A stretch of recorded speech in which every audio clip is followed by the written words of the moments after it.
Tactics and Practice podcast. Dobar dan, everyone, and welcome to Tactics and Practice podcast, the audio extension of the Aksioma Institute for Contemporary Arts discursive program of the same name, focusing on investigative art, society, and new technologies. Back in 2021, for the 10th editions of Tactics and Practice, writer and tech journalist Marta Peirano conceived and led a series of conversations with a range of world-class thinkers entitled Reprogramming Strategies for Self-Renewal. My name is Yanis Fakinyansha, I'm the artistic director of Aksioma, and I'm ready to share with you the recordings of that event, one episode at a time, once a week. The 8 episodes feature Marta in conversation with Kim Sterry Robinson, Benjamin Bratton, Holly Jean Buck, Anab Jain, Kate Crawford, Joanna Moll, Astra Taylor, and Eyal Weizman. This is episode number 2, entitled Infrastructure and Alternative Earth, in which Marta talks with American Philosopher of Technology, Benjamin Bratton. The second part of the recording is spiced up by questions from translator and editor Marko Bauer, architect and researcher Milos Kosets, artist and designer Miha Turšić, and our dear online audience. If you missed the previous episode, you can easily find it wherever you are listening to this one. So, without further ado, here we go. Marta Peirano talking to Benjamin Bratton. Welcome everyone to Aksioma and the second installment of the Reprogramming series, this extended festival of conversations about basically how to self-renew a planet on fire. The topic of today's episode is infrastructures, and we will talk not only, but probably mostly about this 52-year-old infrastructure that once promised to bring all humans under the values of democracy, but has become the host of this massive logistical enterprise that registers every interaction, matches buyers and sellers, and while it does not produce much value, it does calculate every price. My guest today has described it as a planetary scale computation infrastructure in a book called The Stack on Software and Sovereignty, which I highly recommend, among other things, because it has changed the way I see the world. So I am especially delighted to introduce this author as one of the most extraordinary thinkers of the 21st century. And welcome to Reprogramming, Professor Benjamin Bratton. Thank you very much for inviting me, and thank you for the kind introduction. Well, as you know, I want to talk to you about how this planetary scale computation infrastructure can be used for climate mitigation, for restoration and management. But before, and first of all, for those who haven't read The Stack, can you explain what it is? Sure. The Stack is a model of what we might call planetary scale computation. So first of all, instead of thinking of computation as a kind of object, that there are certain things in the world that are computers, certain things that are not computers, we're instead looking at the history and present of computation as an infrastructure that operates at planetary scale, and indeed an infrastructure that has produced planetary scale effects, and in certain respects has even produced what we recognize today as planetarity in the first place. Now, the book looks at this specifically in terms of the history of political geography, though there's other ways of entering into that question. And its argument basically is twofold. One is that the emergence of planetary scale computation has both distorted and deformed traditional Westphalian models of political geography and produced new territories in its own image, that in essence redraws the map in certain respects, and in other respects produces the territory over which and through which new kinds of maps might be imagined. The second argument is that instead of seeing planetary scale computation as a single undifferentiated machine, it is in fact more complex than that. It is more modular. It is more distributed in certain respects. It can be understood in that regard as analogous to the network architecture stacks, OSI or TCP/IP, as operating at multiple levels, multiple layers. And so in the book, I talk about this in relationship to, that is, instead of thinking about it as planetary scale computation as one thing, we can see all the different genres of this, from smart grids to cloud computing to Internet of Things to artificial intelligence and so forth. Instead of seeing these as a bunch of different species of computing all kind of spinning out independently, they actually form something more coherent than that, something more interoperable, however accidental that process might have been. And so the book deals with this at 6 layers, what are called Earth layer, cloud layer, city layer, address layer, interface layer, and user layer, that comprise this accidental megastructure, which I call the stack. I like the idea of the stack being accidental, considering how complex it is. I like to think about it after reading the book as layers of skin, that contain like different colonies of maybe, including bacteria and fungus that somehow leap off each other and behave in ways that are not deliberately coordinated, but works at the end. Yeah. It works this way. Now the question is, having established that layer that can work as a dermis or even as a part of the nervous system of this planetary skin and its events, the paradox is how, in a time with this infrastructure and the era of big data defined by the extraction and process of extreme amounts of data, how is it that we were not able to prepare for a pandemic? Or even how is it that Texas wasn't capable of preparing their system or their energetic grid for snowstorm? Or even Madrid, but with less dramatic circumstances, I guess. So what's the problem with that? Yeah, it's an interesting question. Ones that would then, in that respect, tie together the stack with the upcoming book, The Revenge of the Real, on the project. But let me kind of go through it quickly, step by step, in through your excellent question. Another way in which we might think about planetary scale computation in that sort of that epidermal form is to understand it this way. Like if you were to imagine the blue marble, the famous image of the Earth from outer space, and instead of seeing it as a static image, you were to imagine it as a kind of very long movie that goes, 4.5 billion years, in which you could see the entire evolution of the planet. And if we were to watch this on a kind of extreme fast forward, we'd see volcanoes and comets and continents moving together and various things. And at the very last few minutes of this movie, we would see something interesting happen, in that there would be these hominids that would appear on the surface of the Earth that were capable of tremendous feats of abstraction, aesthetic reason, technical reason, allegorical reason, instrumental reason. And then in the very last few seconds of this, we would see something that is really extraordinary that we really wouldn't have seen before in the history up to this point. And that is the appearance of, we would see the planet, in essence, wrap itself in wires. We would see transoceanic cables linking things together. We would see satellites being launched, producing a kind of inorganic, fuzzy cloud around the planet. We would see the appearance, in other words, of planetary scale computation, not just as a human technology, but in essence as a kind of cognitive layer that has appeared on, in, and around Earth itself. I mean, if the stack was a book that was trying to sort of draw the history of that appearance, or the history of the moment by which we sort of realize that this has appeared, the real question to be asked, which I think goes to the heart of your question, is really, what is it for? What is planetary scale computation for? What is the purpose to which this capacity for sensing and modeling and simulation that we produced, to what should it be oriented, and to what purposes should it be served? And we've oriented it to lots of different things, some of which are quite obnoxious, like the surveillance of individual internet users, trying to motivate them into clicking on various kinds of things and monetizing this.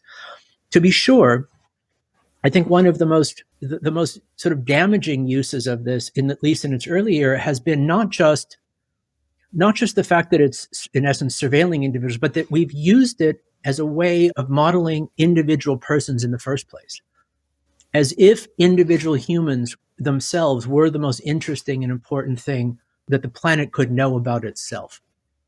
And so, and I'll say more about the problems with that later, because I think understanding it in this way is also, in a way, the basis of my critique of some of the more conventional critiques of what Shoshana Zuboff's called surveillance capitalism. I think her approach to this is wanting in certain regards. But more importantly, we can also look at things like climate science. One of the other things that this apparatus has done is told us that the Earth is warming.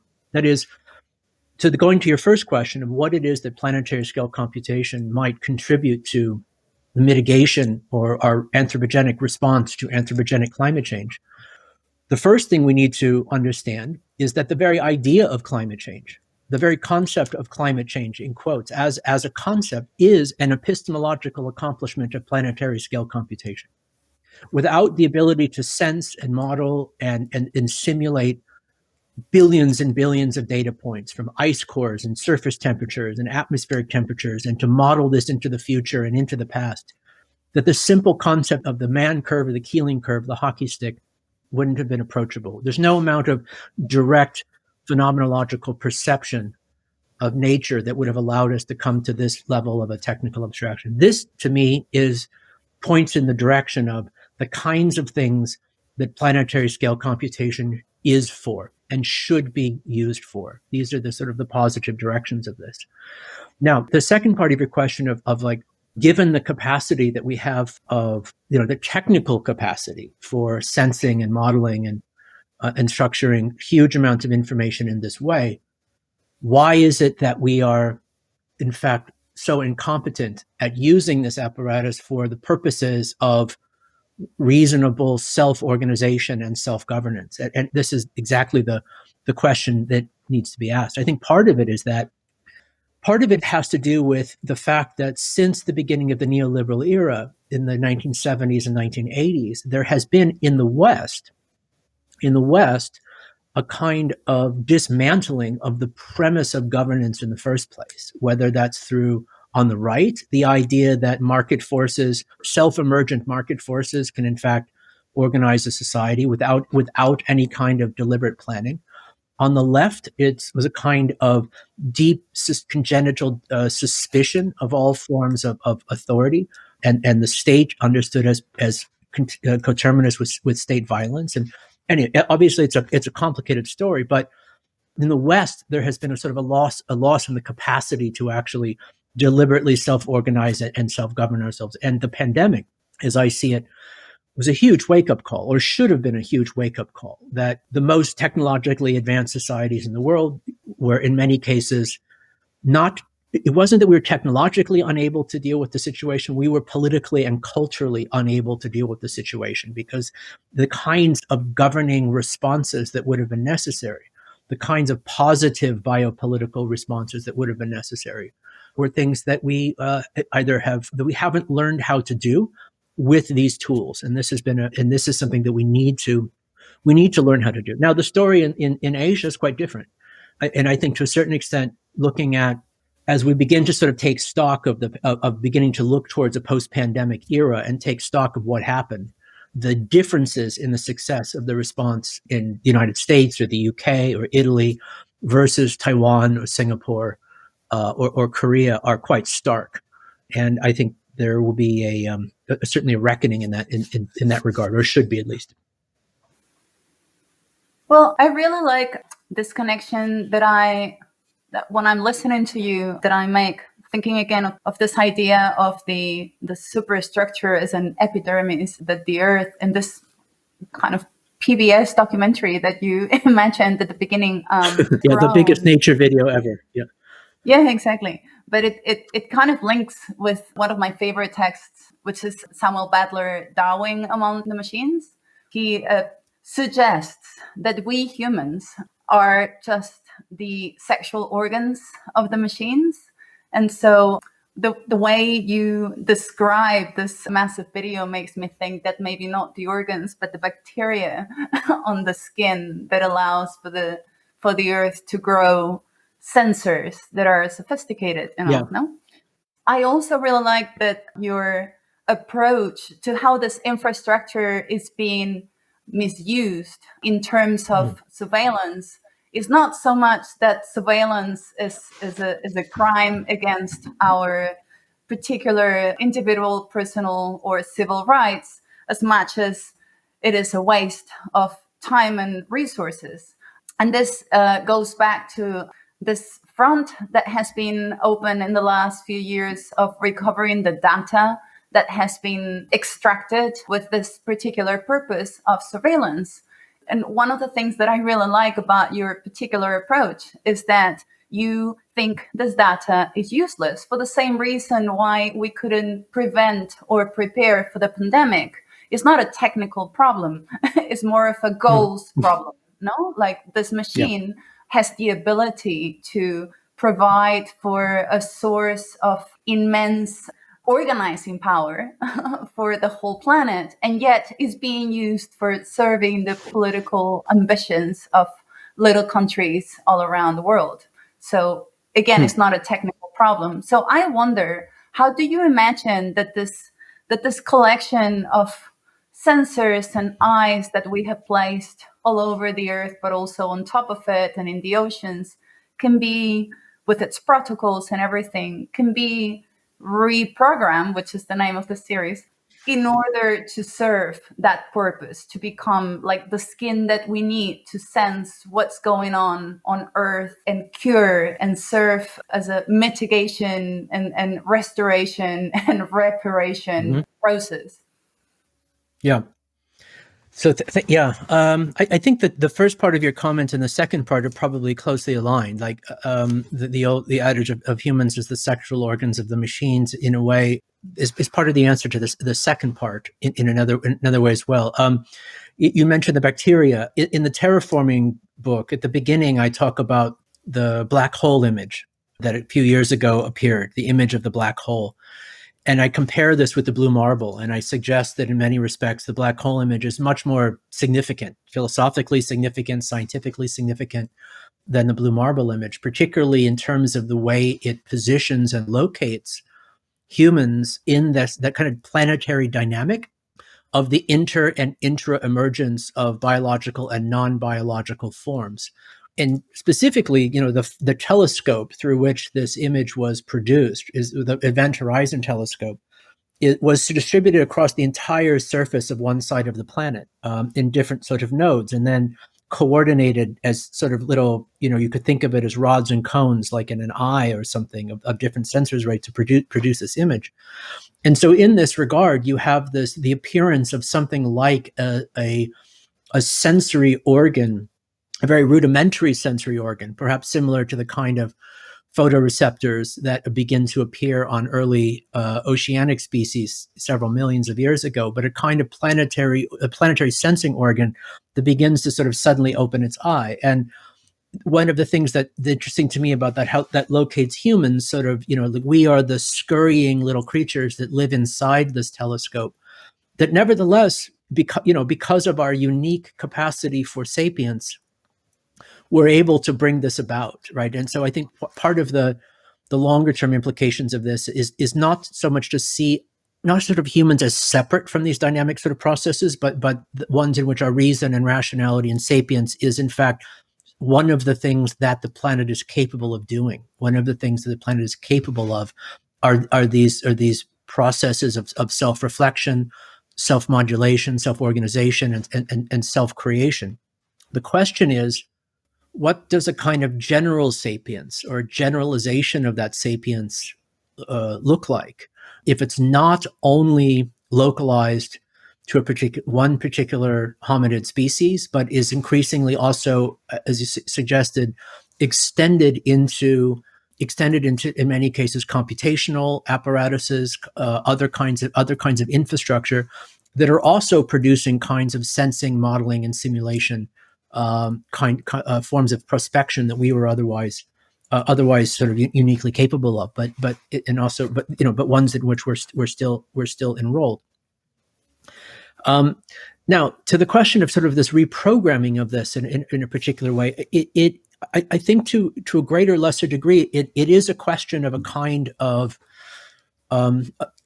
it's a long-term remobilization of this more fundamental condition of our enrollment and entanglement with these processes. And what do I mean by that? Well, first of all, it should be clear, in a certain sense, the way I see it, we discovered computation more than we invented computation.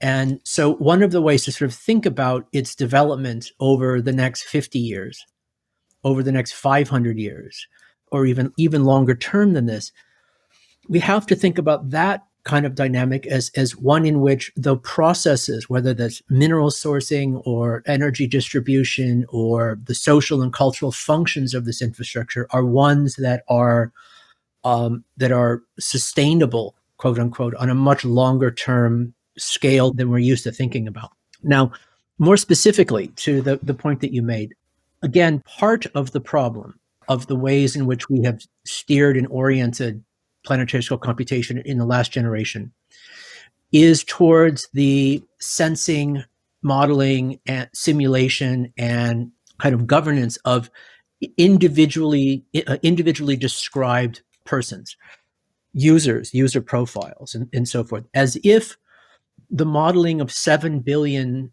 primates were the primary function of this apparatus. And first of all, the individuation of them, the individuation of us, of a society into overly individuated units in this way.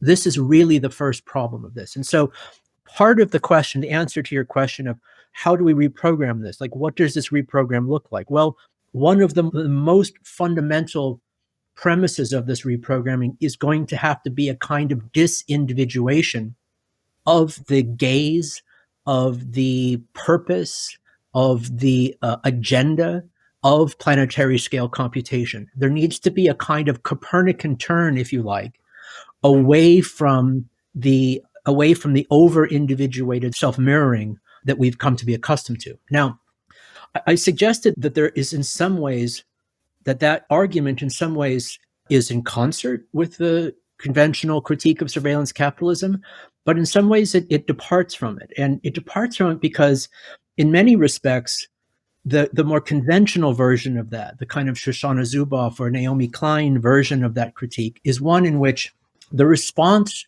to surveillance capitalism is in fact a kind of re-individuation in a response, a kind of counter-weaponization of the liberal, legal, individual subject who they see has been manipulated or entered into improper contractual relationships with the platform, but that the responses to this should be a kind of counter-weaponization of anonymity, a counter-weaponization of privacy, of a re-privatization of one's relationship with these platforms, and so forth. And to me, in many cases, these kinds of responses, instead of pointing us towards a logic of the disindividuation of what it is planetary scale computation is interested in, they in fact kind of concretize or even accelerate the logic of individuation, but do so in ways that are seen as a kind of counter-defensive response. And to your point, the take back our data, the kind of more superficial version of the take back our data notion that we might read in a kind of agitated Guardian op-ed or something like that, is the same sort of idea. I mean, first of all, I should say, I'm also a little bit suspicious of the term abstraction in relationship to data. But at a fundamental level, data is produced more than is extracted. That is, data doesn't exist out into the world like strawberries and we can go pick it up, or exist underground like petroleum and we can extract it. And once it's extracted, it's already configured. And once it's extracted and taken somewhere else, it's no longer in that place. That multiple kinds of data can be produced about the same event or person or place or thing over and over and over again without excluding any of the other data models. And so the idea that somehow if we could take back the data that Facebook has produced about society, or that advertising companies have produced about society, that then we would have the data that we need in order to perform the feats and acts of self-composition, self-organization, self-governance that we need to do, because we would be able to use the data that they've produced about us if we can get it back from them, I understand very much the motivation for this, but ultimately I think it's misguided because it's the wrong data.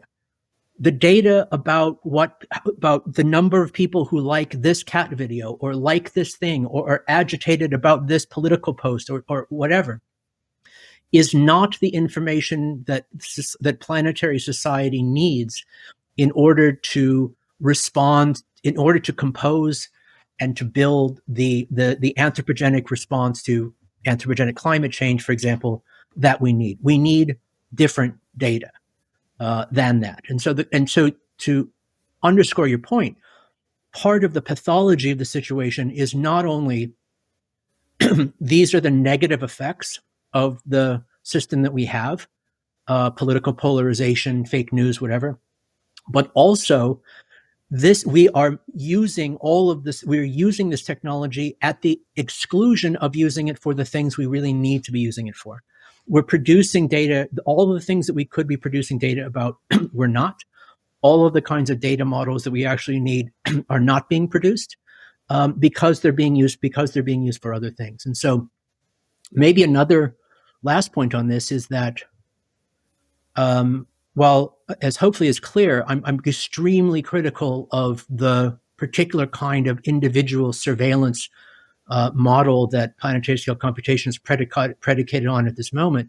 I also think that the term surveillance, to a certain extent, has become overextended, in that it's put us in a position to where all of the kind of positive modes of societal self-sensing, all of the potentially positive modes of societal self-modeling, all the potentially positive modes of societal self-simulation there's a kind of reflexive response to see these as just part of another surveillance regime and that we should reject on those terms. And in fact, I think the positive project for the reformation and the reprogramming, as you put it, is one that's going to be based on other logics of sensing, modeling, and simulation than the ones that we have, but also ones that I think would diminish the term surveillance to mean something much more specific than it's sometimes used to describe.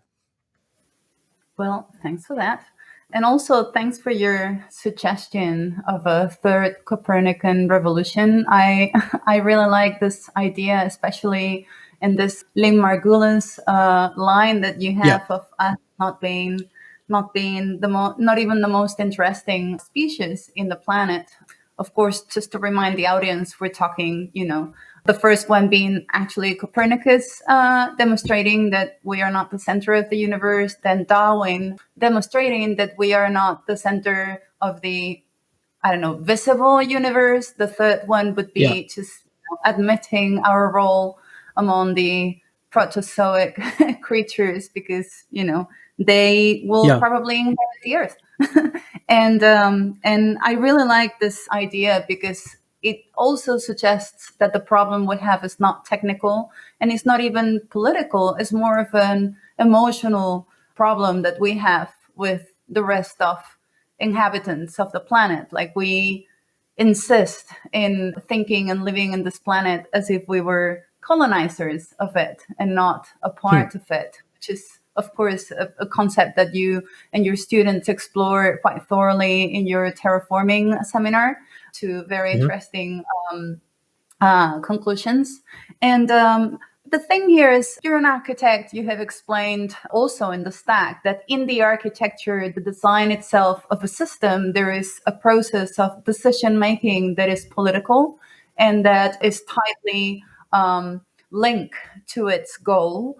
So the thing is, how do we take all this nervous system with all its eyes and ears and, skin bits and turn it around to look at the earth? Like, what are the steps that need to be taken? And I'm asking this with a bit of a selfish objective myself, because I've been pushing for quite a while to do something that is pretty unpopular because it was not my idea, but Donald Trump's idea. I think a very good one, which is something I'm not going to make a t-shirt with. But I think when he tried to make TikTok company sell all its American users. Sorry, I was just reminded to remind our audience to please remember that you can ask questions or leave your questions in the chat next to the video. I'm sorry, I totally forgot.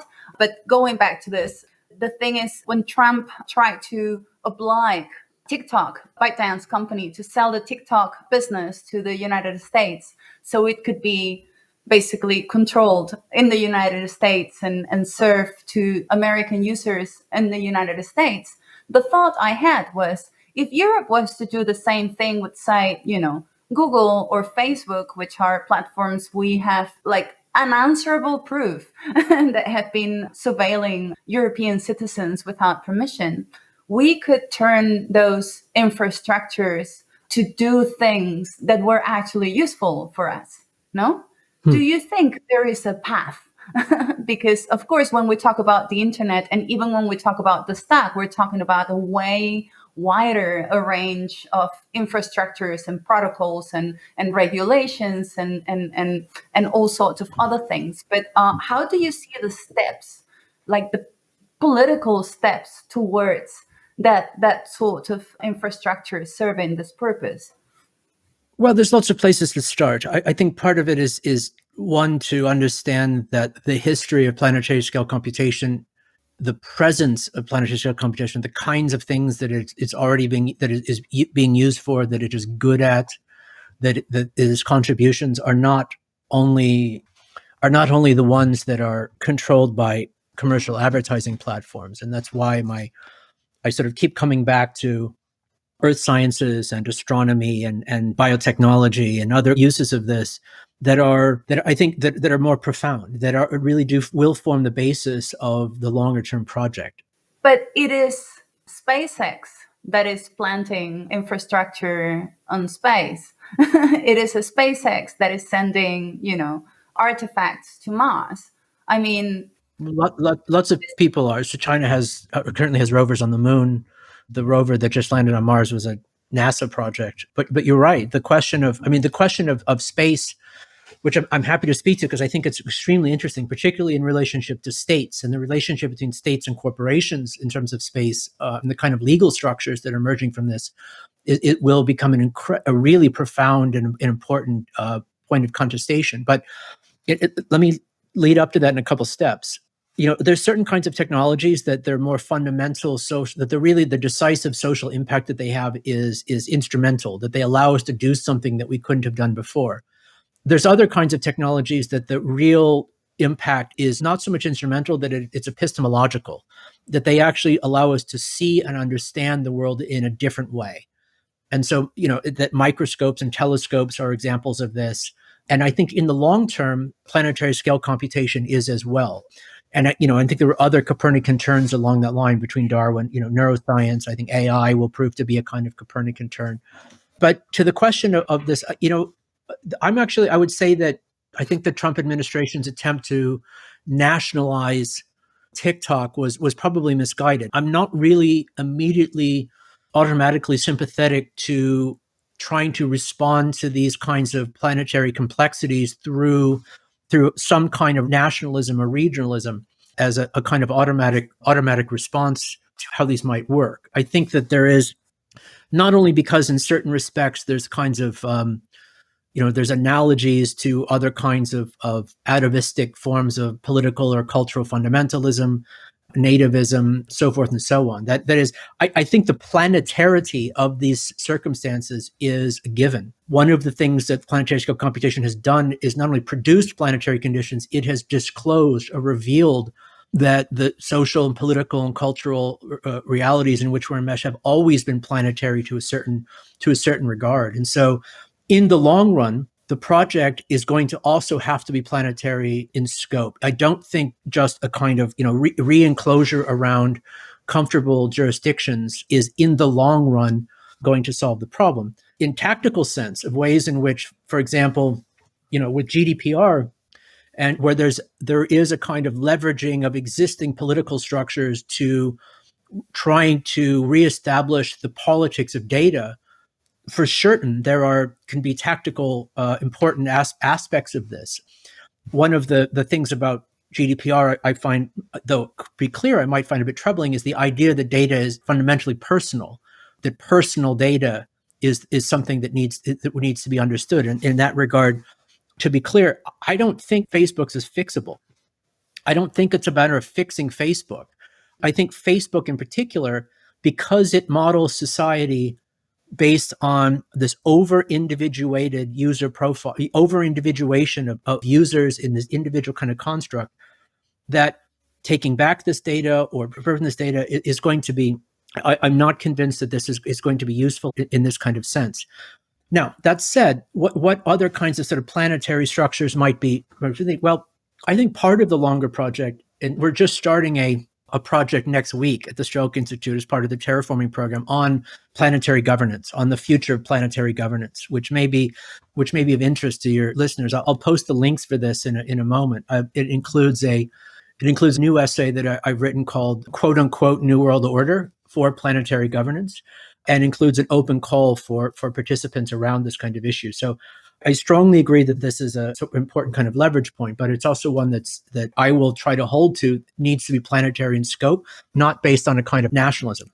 I'm also interested, one of the things that from the 2016 elections that and with Brexit, that people became quite alarmed about was the role of foreign consultants, foreign data, foreign platforms, foreign external players in the construction of what had previously been or would understand to be sort of sovereign national political discussions.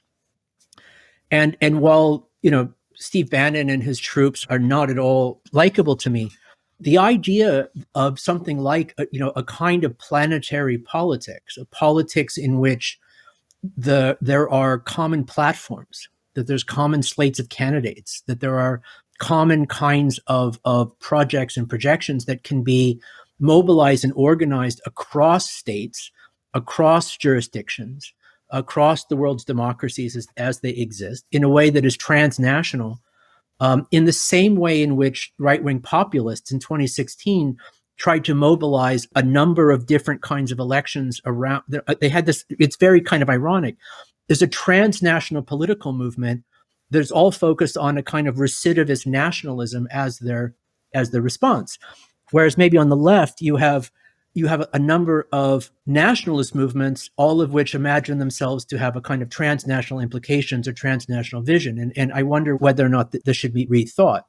But, one of the other fundamental, I think, sort of is one of the fundamental things that I think we'll also look back at around the pandemic was this very peculiar sociological fact of once the pandemic hit, an otherwise mobile global population was frozen and everyone sent back to their country of passport, a kind of musical chairs, and then the music stops and the Spanish were sent back to Spain and the Brazilians sent back to Brazil and the Japanese sent back to Japan, as if the condition of population intermingling across borders was itself a fundamentally dangerous phenomenon, as opposed to inside of borders. But also the idea that the way in which a particular person might be given access to the healthcare infrastructure that they would need, testing, masks, vaccines, hospitalization, was only available to them in the place of their country of passport, even though all of those things might be,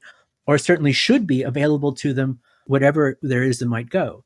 And so going forward, thinking forward in a few years, the idea that you would have access to the fundamental services that states provide, that public services provide, that in many cases private services provide, regardless of your location, should, I think, be a kind of an aspiration for the kind of positive biopolitics that we're imagining. And so, I'll just sort of say, my initial kind of starting point for a lot of these discussions is one that holds that we need to rethink borders quite clearly, that the borders of what constitutes Europe or Eurasia or Asia or the United States or any of these kinds of things need to be fundamentally rethought.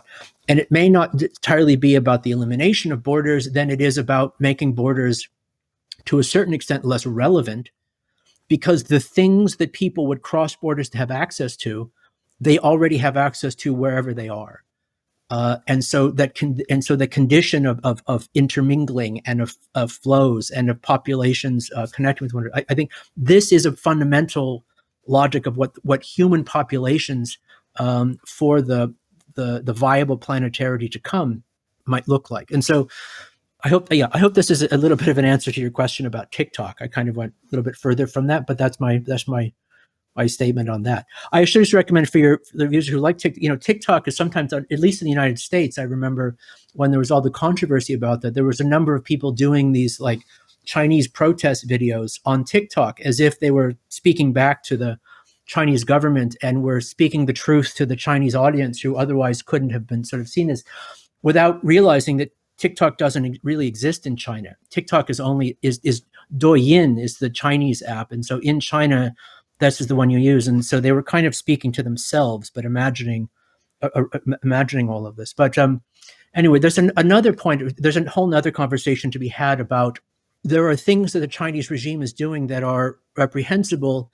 And there is, I think, what has become a kind of dangerously Orientalist kind of nativist fear of the Chinese internet in general that have gotten conflated with one another in ways that are the ways that are not productive. I think in weird ways, I think one of the things we see is that fear of technology, which is something that is has been kind of endemic to Western culture for at least a couple hundred years. Fear of technology has now become fear of China.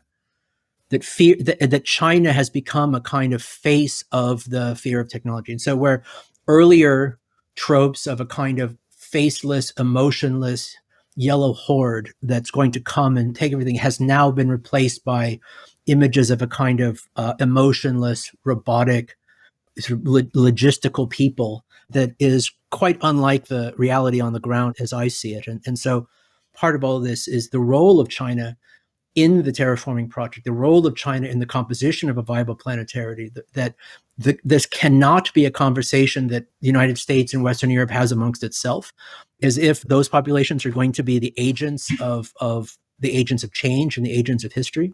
It's unlikely. And so the question around how to conceptualize a geopolitical planetary, a cultural planetary, technological planetary, in which China in particular, but Asia more generally, plays the leading role is certainly something that's central to my thinking. Well, absolutely. This turned very political. I was hoping to avoid it, but I mean, I would like to clear that. I'm sorry. Did I say something I should? Did I go in a direction I shouldn't have gone? No, absolutely not. I really like the direction it took eventually. But the thing is, the proposal had more to do with the decentralization of a network that involves like hundreds of millions of people, and the idea that a planetary scale computation infrastructure would be maybe more useful if there was more access, more not only to its data or to its output, but also to its management, to redistribute the access to this infrastructure is being important. But I want to ask you a question before which let me respond to that in 10 seconds so that it's a little bit clear. I think the sort of the ideal form of the geopolitical and distribution of the infrastructure and control and composition of planetary scale computation would be one that is likely more decentralized than the version that we have now in many respects. But it would also be one that is also capable of planning, capable of more deliberate direction, that instead of it being an entirely emergent kind of process, it's one that actually has a kind of a sort of more self-conscious direction.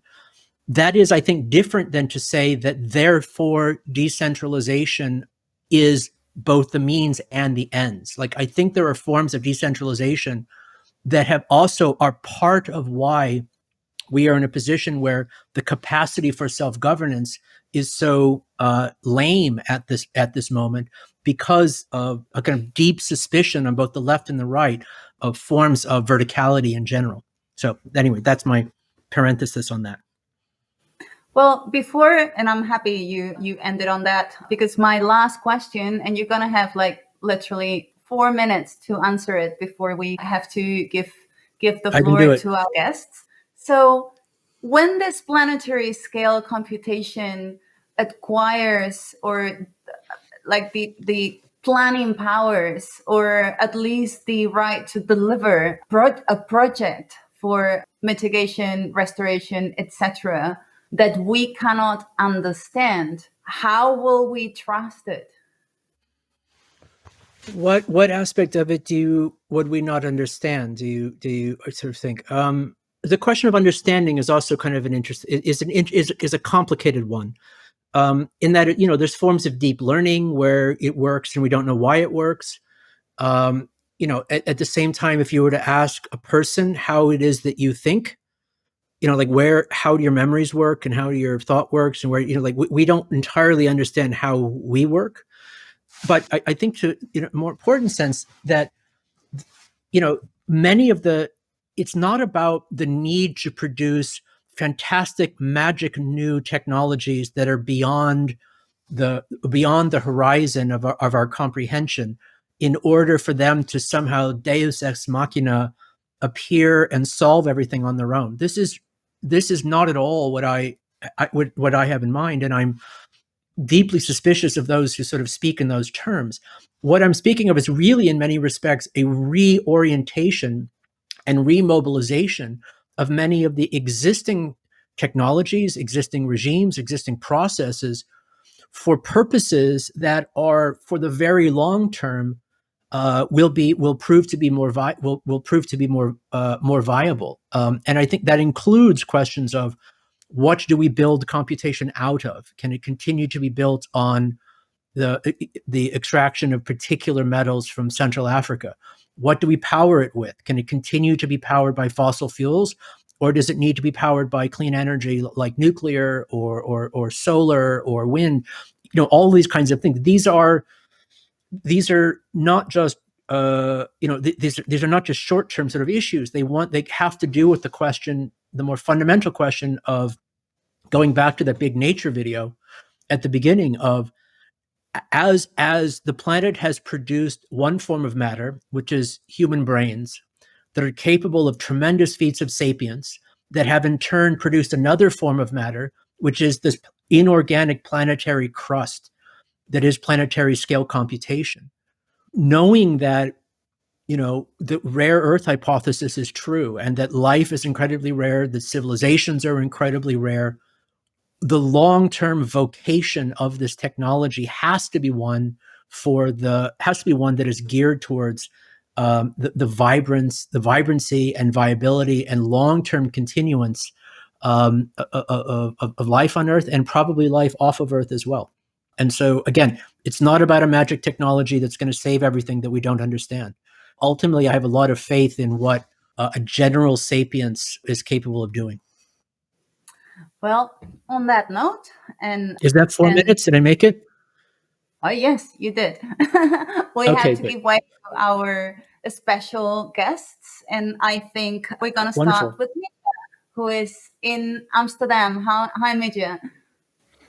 Hey, hi, Marta, and hi, Benjamin. Hi, how are you? Perfect. Busy days, but anyway, it's a really nice conversation, and really opened a lot of questions and a lot of entry points. However, I have one angle to open and to maybe challenge you a bit, especially from the angle of comparative planetology. This idea of singular, unified idea of a planet that kind of also emerged through the planetary computation, like quite early described by Paul Edwards, since it is a product of environmental scientists. On one side, researching, first starting with the weather and then going into climate and then trying to understand the environment especially a planetary environment as a unified system. So something that relates to everything.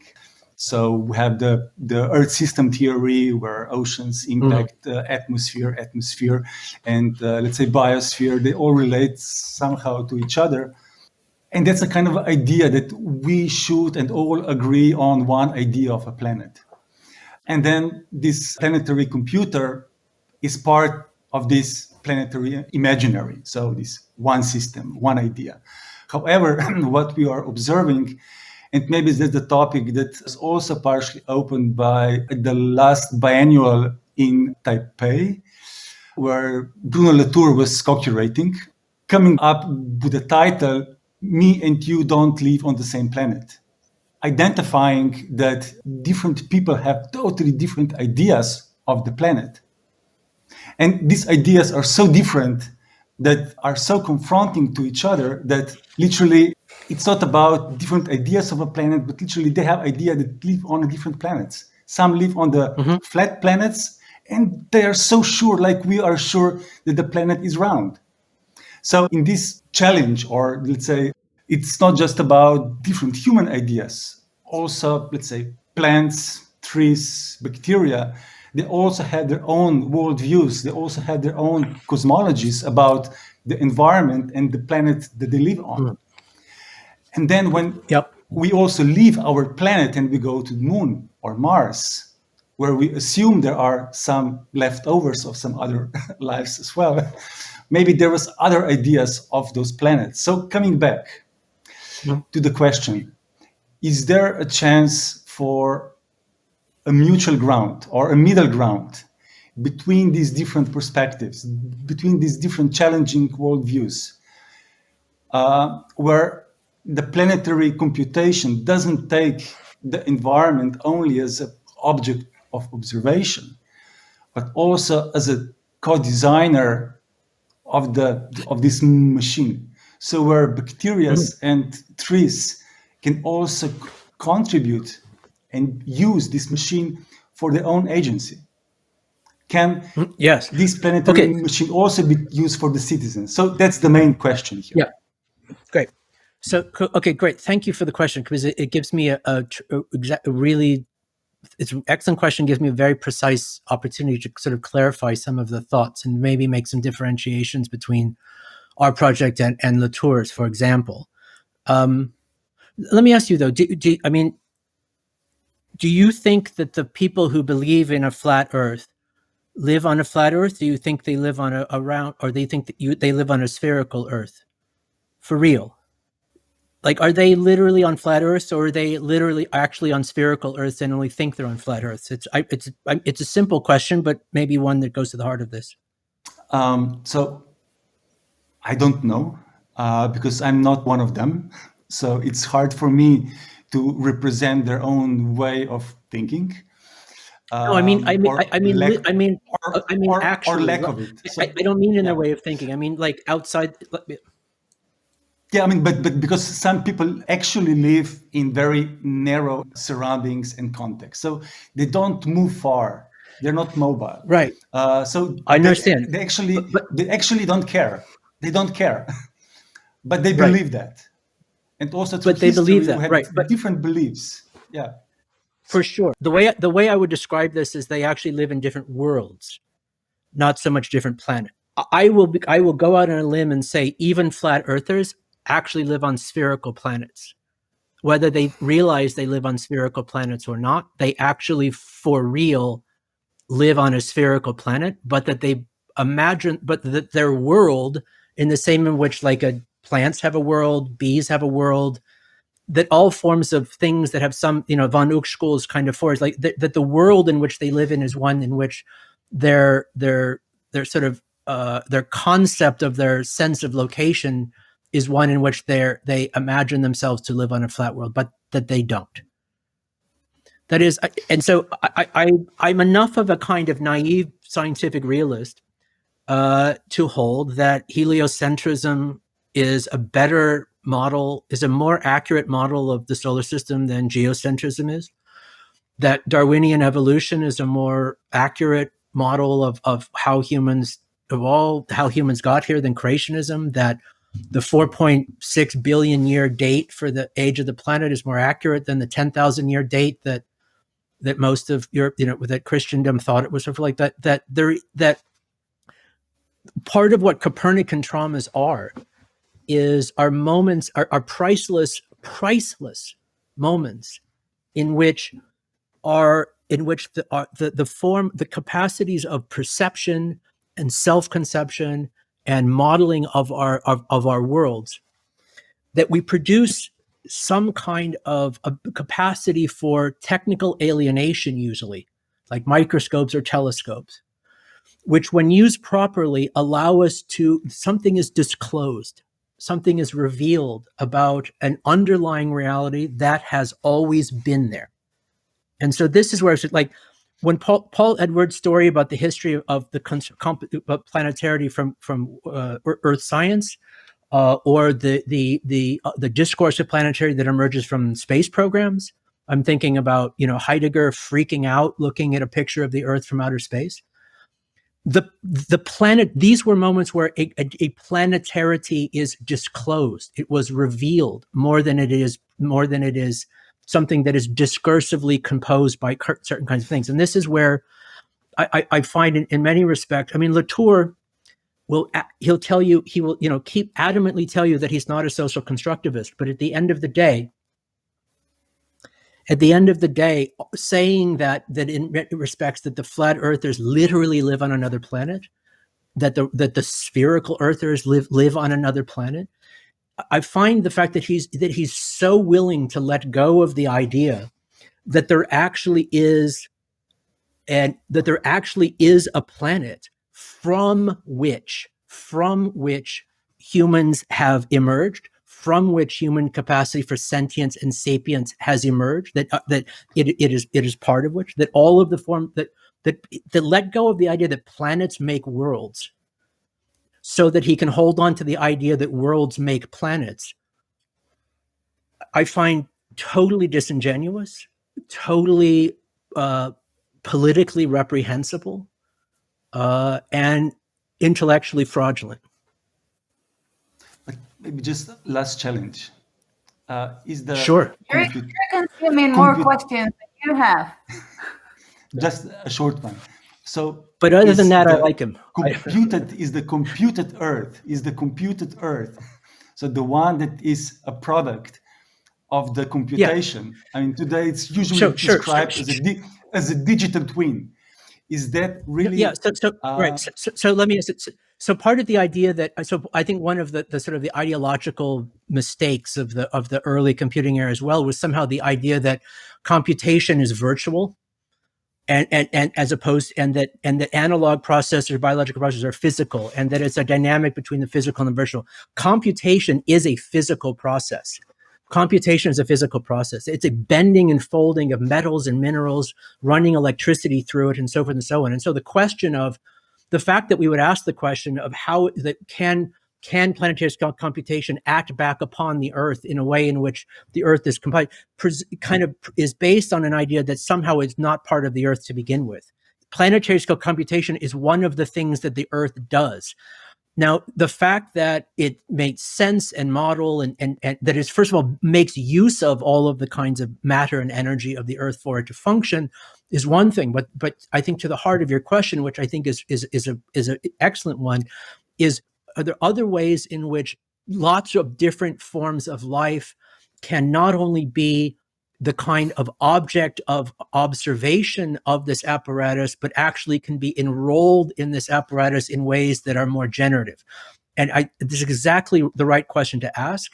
One of the areas that I'm really interested in for this particular purpose is the role of deep learning in synthetic biology, where you see labs to where you've got huge arrays of different kinds of experiments that are being done, where you've got different kinds of the material of these experiments are cells or sort of something smaller than this at a molecular level, but that you've set up a kind of computational apparatus that is doing a kind of possibility testing of different kinds of developmental forms upon this matter. What you've set up in a way is certain kind of matter producing another kind of matter, and then describing the matter that is kind of produced. And like we've kind of like set the dominoes going, but really what you've got is like matter making matter in a way in which that may result in some, drug therapies, but other kinds of things as well. But, thinking about ways in which other kinds of fundamental planetary processes of photosynthesis, of cellular regeneration, of other kinds of things that can actually be somehow kind of micro-prostheticized by some kind of information technology is, to me, a way of thinking about what some information technology might really be for. might really be useful for. And so I love this. I love this line of thinking. I love the way in which it kind of develops as a way of possibilities of thinking about computation as a landscape scale phenomenon rather than a kind of, a machine, rather than a kind of machine that makes virtual images, that it's an immanent physical process that is interrelated with biological, chemical processes at its core. I think that's the direction we want to be thinking through for sure. So I certainly hope so, and I love this as an orientation for us. Yeah. So we now have the next question from our next guest, Milos, who is, I think, in Ljubljana. Hi, Milos. Hi, that's correct. Hi. Thanks so much for this talk. I think it was fascinating, especially in a sense that I'm an architect as well. So I'm thinking a lot about. I have to say, I'm not an architect. I just pretend to be one when I teach at architecture schools, but I don't design anything. We all do, I think. It definitely addresses a construct, or rather a certain problem that is so present in architecture, perhaps even more than in other disciplines right now, and that is certain paralysis in how to act and especially how to plan and how to construct and to organize any sort of totality, let alone for instance, planetary totality. And I always think that there is certain connection between this paralysis in the world that's overwhelmed with data and the contrast to it, for instance, with white patches on maps of the 15th and 16th century, which was not only the amount of data was way smaller, but the knowledge of the limitation was very much present and almost tangible. And yet the ability to plan and control was something completely different to our contemporary paralysis. And I suppose I'm trying to ask you whether you think that the ability to control infrastructure, rather to use it against the grain for which it was constructed, which is a lot of what we were hearing today, is somehow linked to establishing a new common sense in line with how neoliberalism or surveillance capitalism built the common sense that even the forces that are trying to oppose it have to deal with as the common sense. I will illustrate what I mean here. For instance, I very much like that you talked about questioning some of the basic assumptions. And we're talking about nationalization of the data networks, for instance, or the data infrastructure. And we do seem to focus a lot about global tax, the notion of nationalization and the nation control, instead of perhaps thinking of how to redefine the notion of ownership in general as to make it inoperative, or rather operative in another way. So instead of playing on the opponent's field, so to speak, is it possible to address the very notion that defines the rules of the game? I mean, and other examples, which I very much like to talk about borders, in which borders perhaps alike to computation that you stressed is always also, it's not an abstract process. Borders are likewise never just a line. No? They are a line as an abstraction, but in space, they always exist. They always have depth. They always have space. And that's where rules, national rules at the very least, don't apply. So I'm just trying to get to the point. Is it possible to expand these uncovered territories and make them into a new mainstream in a way, to make them inoperative? A number of really interesting questions sort of linked together into one question. So I'll try to answer, try to sort of also tie my responses together as much as I can. I think that there is a need for a kind of a different common sense in relationship to this, and I think this is part of what we're talking about. What we're talking about here in terms of this question of what planetary scale computation is for. To the point at the beginning about totality that you speak to, is that I think one of the, maybe also again shifting some of the common sense here, is to a certain extent there's a presumption that totality becomes the plan is predicated on totality, and the totality is predicated on omniscience or completion of the map, or like the more higher resolution the representation, the greater the capacity for planning might be. And I actually don't think that's really necessarily the case, right? There's ways in which totalities can be, that we can imagine and construct totalities and understand them in ways that are either, whether those are natural totalities, like, understanding, the distribution of carbon dioxide, or whether they're artificial totalities, like metric system or time zones or something like this, where they are systems that are artificially constructed first to measure the Earth in some way, to zone the Earth in different kinds of constructions, but because they're in a way enforced as artificial descriptions, they have a generative capacity to actually cause things to happen in the image of the parameters of measurement. That is, the metric system doesn't just measure things in the world that happen to be 10 centimeters. It causes things to be certain lengths and widths and heights so that they become interoperable in the future, that the artificiality of these subsectionings are generative. And borders are obviously one of those as well, in certain respects, like to some extent that they are drawn based on where, different linguistic communities happen to be in the 17th century. In some cases, they are in fact generative of the distributions of populations in different kinds of ways. And so part of the question here has to do with is thinking about totalities not entirely in terms of omniscience, that if we can know every single thing that there is to know, then we'll know what to do, but rather thinking about totalities in terms of what are the ways in which we can construct a certain kind of artificial anthropogenic responses that we anticipate and will mobilize on behalf of their generative functions, even if in some ways that they're beginning as representational or descriptive functions. And one way to maybe think about that is, again, in terms of climate science. That is, climate science today is an extraordinarily accomplished description of the way Earth systems operate. And, to the previous speaker, for sure, our computational simulations of those processes are many, many, many orders of magnitude much simpler and primitive than those actual processes in the world. That doesn't mean, however, like our climate models may be complex, but they are rudimentary compared to the complexity of an actual climate. That doesn't mean that they are somehow inadequate to having agency.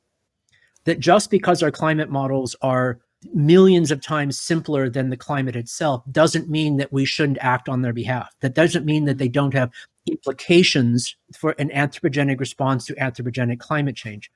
One of the things that I think maybe we find ourselves at this point is that climate models have a capacity to represent the world. They do not yet have a capacity to recursively act back upon the world in ways that they should. That they don't have a recursive and generative function in the same way financial models do, for example, where financial models not only describe the market, but they actually cause the market to bend in particular directions.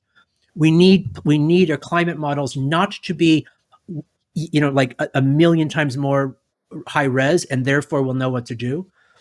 We need to be focusing really on, like, how do we make them recursive? How do we make them generative so that this general distribution of sapience that they represent, of how not just, scientists know what's going on, but how the planet understands itself and can act back upon itself and remake itself in some sort of ways through us, the willing primates, as their media or their sexual organs, as the case may be, are able to sort of structure upon that. And so I guess then to the question of borders, again, as to my point earlier, is I think it's too simple to simply say we're going to get rid of borders, because I think what's going to happen then is it simply displaces the interiorization, the inclusion-exclusion functions that borders do. It simply displaces that to internal differentiation. So that if you get rid of a border at one scale, then those processes of interiorization, exteriorization, inclusion, exclusion, then again just get sort of moved inside that territory and they become displaced in a way in which maybe some of the more fundamental issues are not necessarily resolved. But one of the things I think we are already seeing is a kind of multiplication and overlapping of bordering systems, where instead of just seeing this as here's the Mercator projection of terrestrial geography and how can we redraw the lines, we need to understand that one of the things that planetary scale computation is doing is not just redrawing the map, but it's producing new territories in its own image. It's not just redrawing the map, it's redrawing the territory and producing new territories. And so it may be, and I think it already is in many respects, that if you're standing at one place on the map, you are already both inside and outside of many different borders at the same time. Physical borders, national borders, platform borders, institutional borders, any number of kinds of ways, kinds of things as well. And so in the long term, again, I think it probably has less to do with which kind of circles can we draw on the land so that we can put people inside them in different kinds of locations, but rather how is it that the distributed platforms that are able to provide information, to sense information across space and time in different kinds of artificial ways, are able to include and provide services, provide access, provide modes of inclusion that are not necessarily dependent upon enclosure within a particular state domain, I think is probably where a lot of this is going. At the same time, in terms of the role of the state going forward, I think it has less to do with states disappearing, but rather the way in which states themselves are evolving into cloud platforms. Mm-hmm. And so if you think of something like the Belt and Road Initiative that China is putting forward throughout Africa and Eurasia and into Europe, the development of this transnational infrastructure that allows them to sense and model and act back upon the economies and societies that this infrastructure moves through is not an attempt to include Kazakhstan into China or to include Tanzania into China, but it's able to extend their infrastructural capacity to sense, model, and act back upon those societies and infrastructures through this kind of way. And so these, I think, in many cases are the kinds of processes, the kinds of trends or developments where our critical attention must hold. I'm not necessarily arguing entirely on their behalf, but to your point, I want to underscore them and point to them to demonstrate, as you suggest, some of the ways in which simply sort of reinscribing the borders of Europe, for example, and saying, that we are going to somehow contain these planetary flows inside the moat of Europe in some way, and that inside the moat we'll be able to control what goes on here in a certain kind of way, is a bit like, I think it's a bit like King Canute standing in front of the waves and commanding them to stop. Mm-hmm. I think these forces just operate at a scale that's larger than that. And so I think that our responses should be ones that are thinking at the scale of the phenomena itself. Not that governance should be suspended. To the contrary, governance should be expanded to the scale of the planetary phenomenon that we are embedded in. The recent work is a call for a planetary governance, not a withdrawal of planetary governance. So anyway, thank you for the excellent questions. Thanks for a great answer. Thanks. Well, I really like this idea about borders expanding, not moving, but expanding. It reminds me of an essay that was published some years ago. Maybe you remember it, called "Welcome to Airspace," where it talked precisely about the fiction of borders and how these new spaces that the planetarity has created are mostly defined by aesthetics right now. But now we have Marco. In some cases, sometimes they're defined by men with guns. But I understand. But you understand your point for sure. Yeah. But that's normally protecting something that has a very particular aesthetics, even if it's just palm trees and clean swimming pools and mineral water and stuff like that. Okay. So Marco, so you've just described La Jolla. Hi both. Hi Benjamin. Nice to see you again. Nice to see you, my friend. I'm okay. So to get local about it, while translating the Terraforming into Slovenian, actually Slovenian government became what you would call an idiotic ethno-nationalist government with some fine finesses of extra right movements. But my problem was, or my dilemma was connecting that to your anti-culture stance from the terraformings. Because of course, the knee-jerk reaction to such a government is a cultural one, right? It's an instant culture war. But culture war, of course, is exactly part of the problem. And also the knee-jerk reaction from the left is a cultural one. And it's also technophobic. So very much against technology, very much against science, or at least not so very much against science, but it has like this, like reaction against government is also like a reaction against doing schools via Zoom, things like that. So in that regard, I was thinking about relationship between prosaic and poetic, because we are like a nation of poets, like our heroes are poets, not so much scientists or technocrats. And the thing is that for sure, if one reads your work, one gets an impression one needs more manuals than poetry works. But at the same time, to get back to Kafka, he's exactly the figure that sort of mediates between the poetic and prosaic. And I would also say that your role within that, or your function, is actually still about mediating between culture and technology. So that would be my question. Wow, interesting.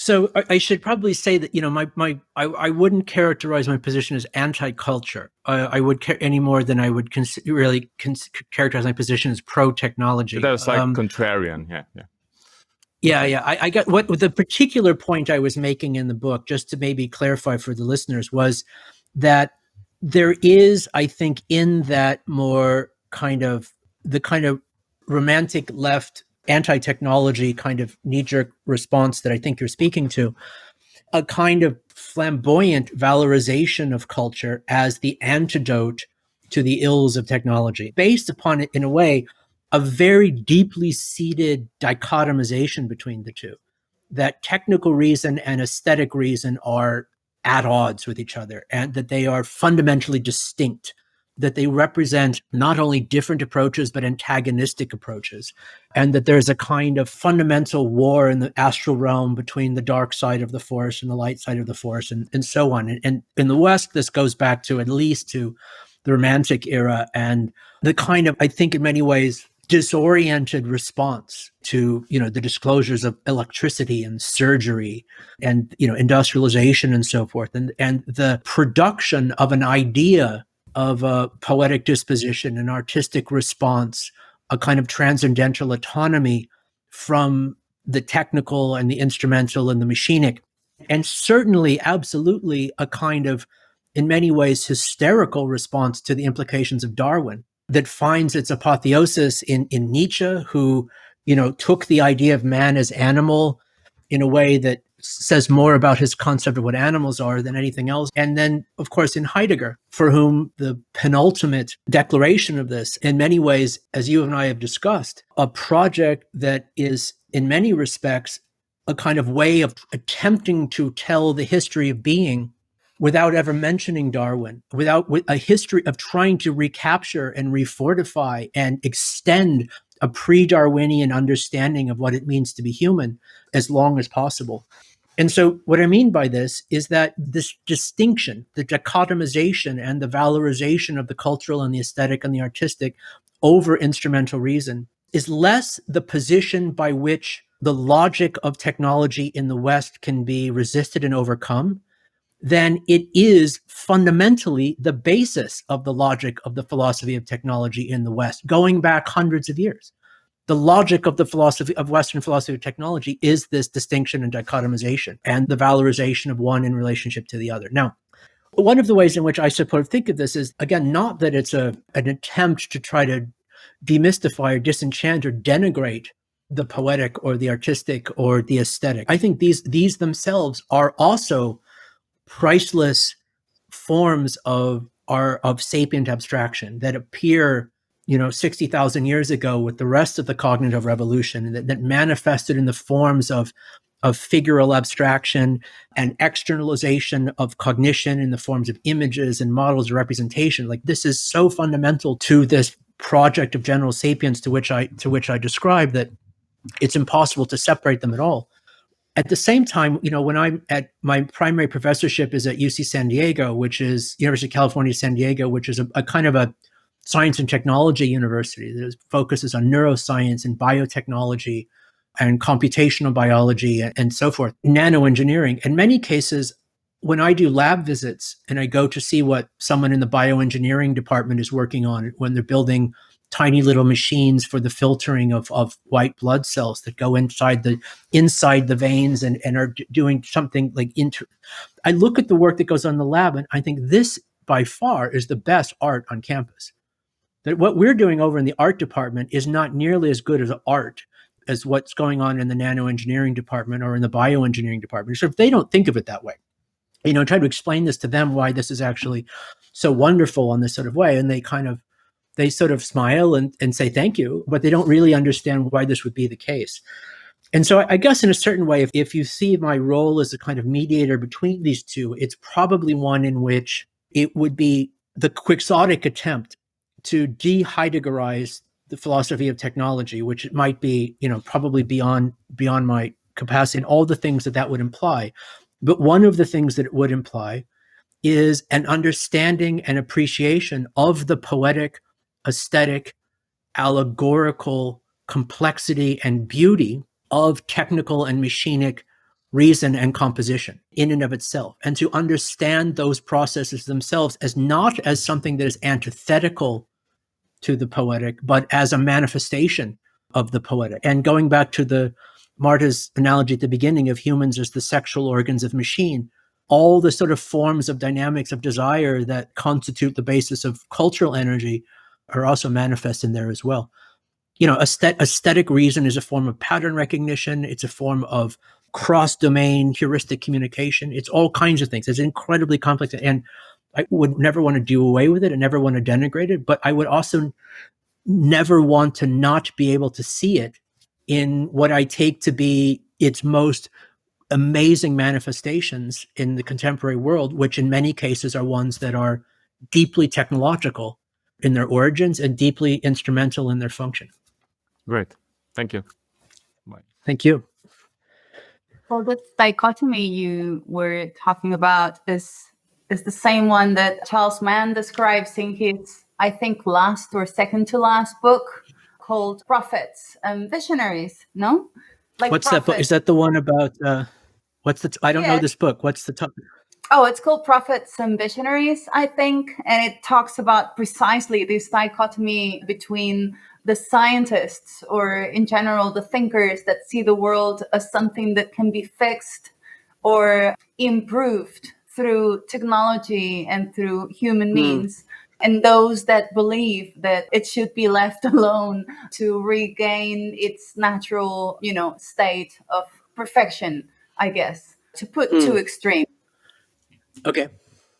I would say that most of the scientists that I know wouldn't necessarily agree with that position. Some of the engineers that I know would see the world that way, but scientists not necessarily. Yeah, I mean, there's C.P. Snow in the two cultures. What I was really speaking of to what was not so much the dichotomization of this, what was really more specifically to the dynamics of this dichotomization in the Western philosophy of technology, and why, in many places, the philosophy of technology the planetary philosophy of technology that we really need to be composing for the next 100 years, to decolonize that philosophy, to de-Westernize that philosophy means to allow for this Heideggerian commitment to slide away.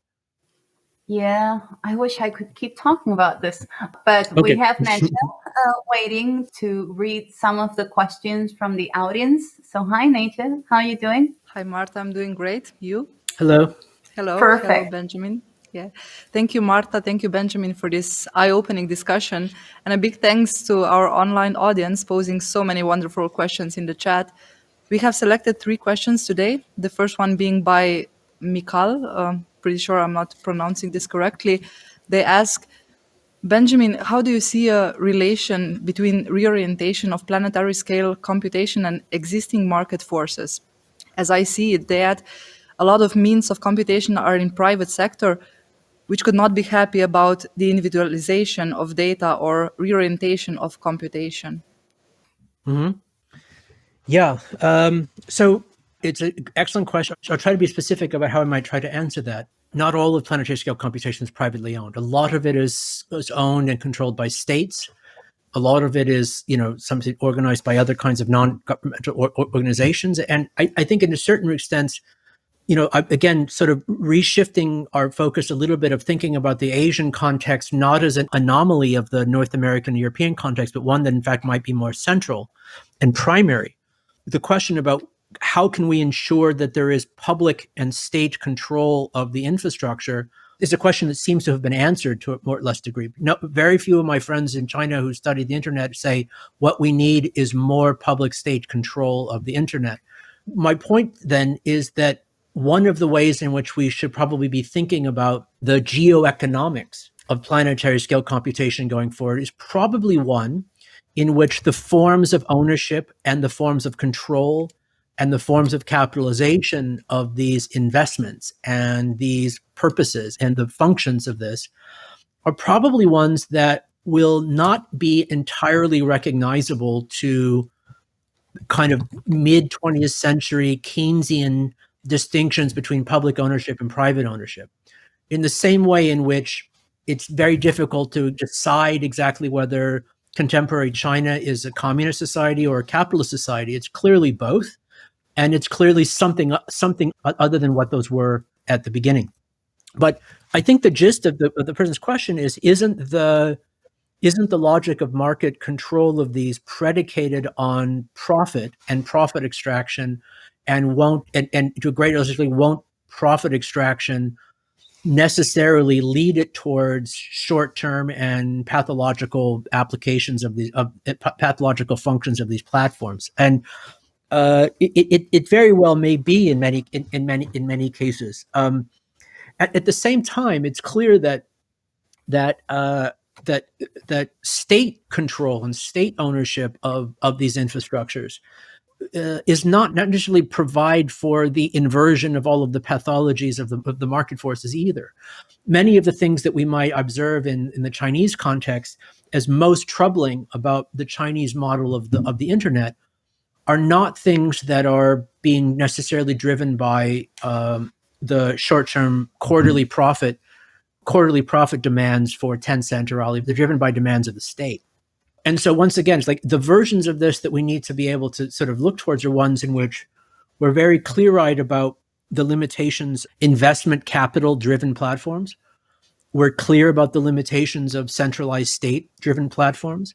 But we're also clear about the limitations of sort of anarchic, decentralized, distributed networks that might, in many cases, be much more nimble at the edges, but also have less of a capacity for long-term planning because they have less of a capacity for the recursive verticality that I'm calling for in relation to the climate science. If they are proved capable of this, then this is wonderful. And so that's why in many cases, such intelligent people are looking at models of ownership along those lines of trying to think about ways that are neither state-led or corporate-led, but might be ones that are as generally distributed as, for example, we think about the global scientific community and the way in which climate science has been constructed in a way in which is largely decentralized. On the one hand, but also driven by centralized state investment in entrepreneurial investment in the forms of grants, in the forms of research, in the forms of other kinds of things. And so something along these lines is maybe where we want to sort of to look, where if you see what I'm saying, the kind of distribution of information within the scientific community is largely flat and decentralized. But the fact that this research has been able to be conducted in the first place is the result of massive central investment from state scientific institutes. And so we need to think about some kind of logic, and we need to find some other kinds of models that may perhaps along these lines. Thank you for this elaborate answer. Our second question. I'm sorry if it's too elaborate. Maybe I could have said it more simply. So. Oh, it's great. Our second question comes from Peter. They ask, how does the smart city concept resonate with or against the planetary computation perspective? If at all, how does the urban-rural divide come into play here? Mm-hmm.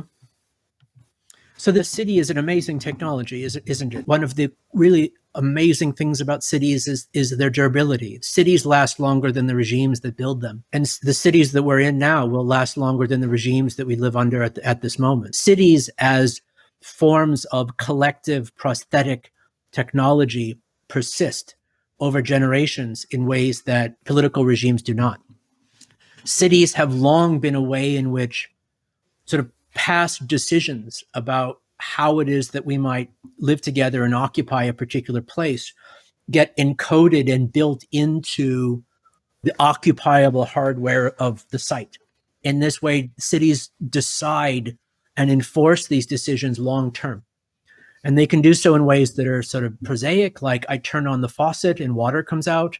They don't have to have a meeting of the local water authority to decide whether I should have water. It's built in. It already happens. Or like, are we living near the river, far away from the river? Like all these sort of ways in which we have long-term intergenerational decisions about the coextensive technology of place get built into cities. And so, cities are, again, a wonderful, wonderful model for sort of collective technology.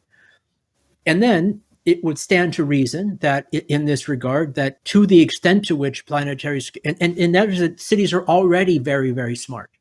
It's not as though that once we would introduce computation into the hardware of cities, that therefore cities will become intelligent, or thereby cities will be made smart. Cities are already much smarter than many other kinds of things, many other sorts of things. Well, and yet, if we can introduce forms of ways in which different moments and interfaces and apertures and surfaces and boundaries within the city are able to sense what's happening in their proximity and are able to model this in aggregate and are able to recursively act back upon the implications of those models, that the ability for us to self-organize through cities in ways that would otherwise be prohibitively difficult for political or economic reasons seems totally plausible.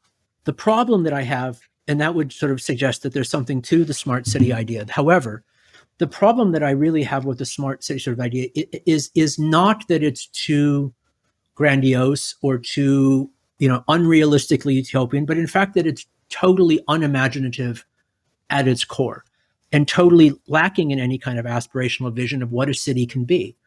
In most cases, they're simply ways in which a kind of the most myopic and rudimentary understanding of how a city would work, reduced to functions of shopping and parking and turnstiles and so forth. And then thinking about ways in which this extremely reductive and reduced and stultifyingly boring concept of a city could be computationally accelerated.